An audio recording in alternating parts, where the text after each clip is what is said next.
Bonjour, j'ai Leclerc, votre analyste pour benjaminvestor.be. Voici la vidéo d'analyse du S&P 500.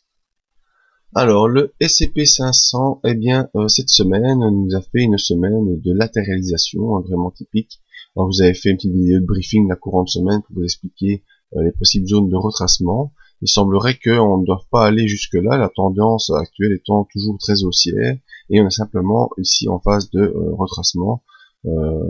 Sans trop de puissance, on va dire.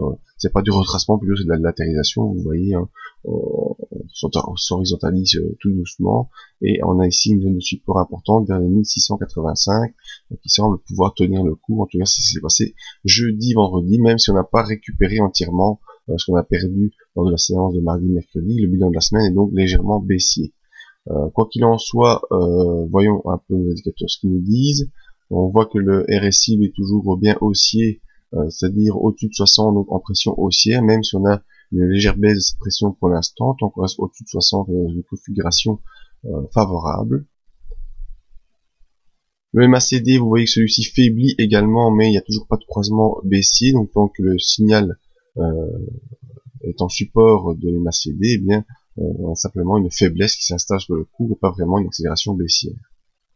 C'est important toujours à voir, c'est, ils sont même de l'écran, c'est notre OBV, donc c'est la pression des volumes acheteurs par rapport aux volumes vendeurs, et on voit que les volumes acheteurs sont beaucoup plus importants que les volumes vendeurs, et donc malgré, vous voyez, la baisse du cours cette semaine, eh bien les volumes sont restés quasiment identiques, et peut-être même, si je regarde les valeurs, la fin de semaine est peut-être légèrement supérieure au début de semaine. Je vérifie sur mon listing de données.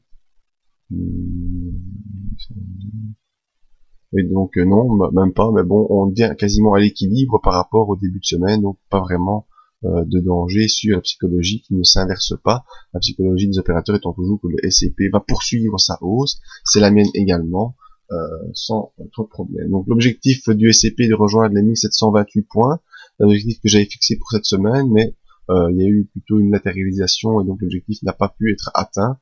Donc support très important ici vers 1685, résistance actuelle vers 1695, et objectif toujours haussier vers 1728, qui pourra se faire, à mon avis, dans un moyen terme, c'est-à-dire avant la fin de l'été, on pourrait rejoindre cet objectif.